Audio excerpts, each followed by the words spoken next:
Imagine standing at a crossroads, facing a decision that could change everything.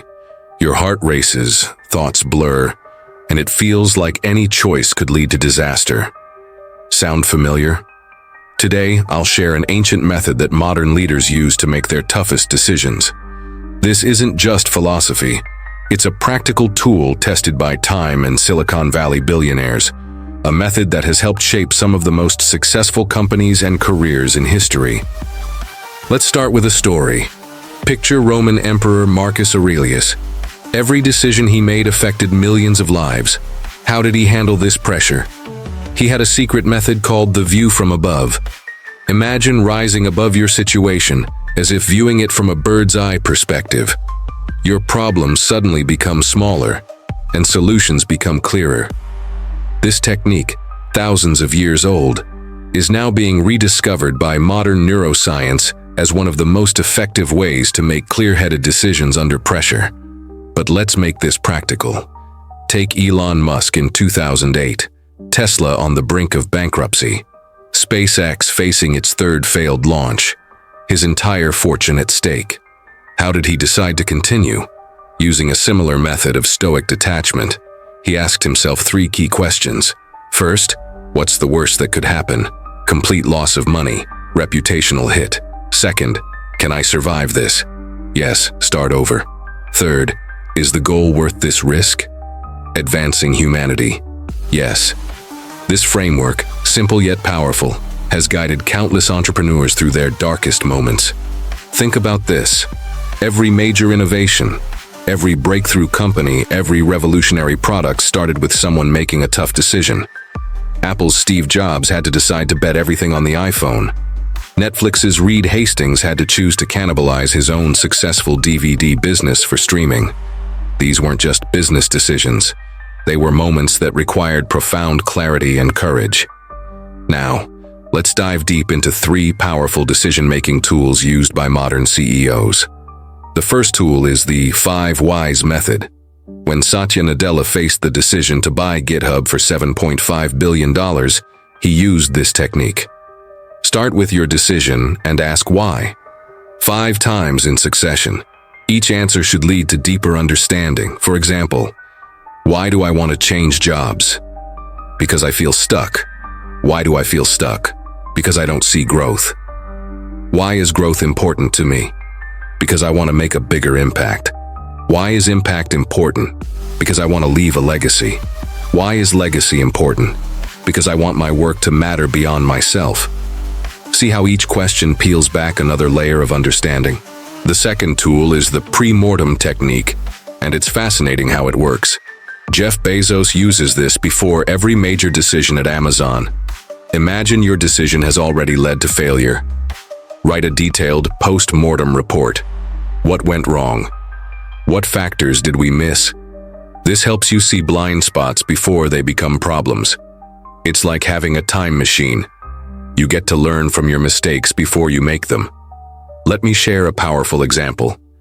When Amazon was considering launching Prime, they used this technique to identify potential catastrophic failures. They imagined Prime had failed completely and asked why. This exercise revealed critical issues they needed to address: shipping logistics, warehouse capacity, customer service scaling. By identifying these problems in advance, they could build solutions before they became real issues. The third tool is the opposition grid, and it's a game changer. Ray Dalio applies this method at Bridgewater Associates, the world's largest hedge fund. Take a piece of paper, divide it into 4 parts. What will happen if I do this? What will happen if I don't do this? What won't happen if I do this? What won't happen if I don't do this?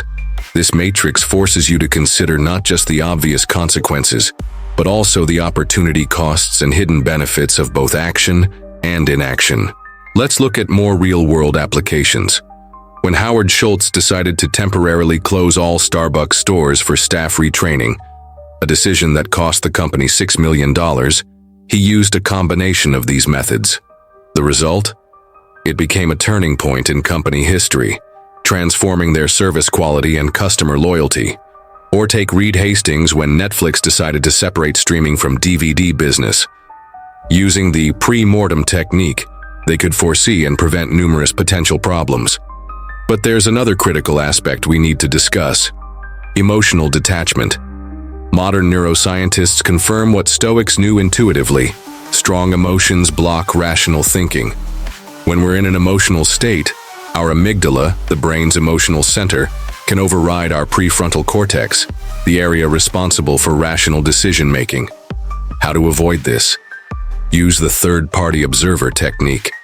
Imagine giving advice not to yourself, but to a close friend. What would you say? What arguments would you make? This simple perspective shift can radically change your perception of the situation. It's like stepping outside yourself and viewing the situation through a clear lens, free from emotional distortion. Here's a powerful exercise. Next time you face a tough decision, write 2 letters. In the first, give advice to yourself. In the second, give advice to a friend facing the exact same situation. Compare these letters. The differences you find will reveal your emotional blind spots.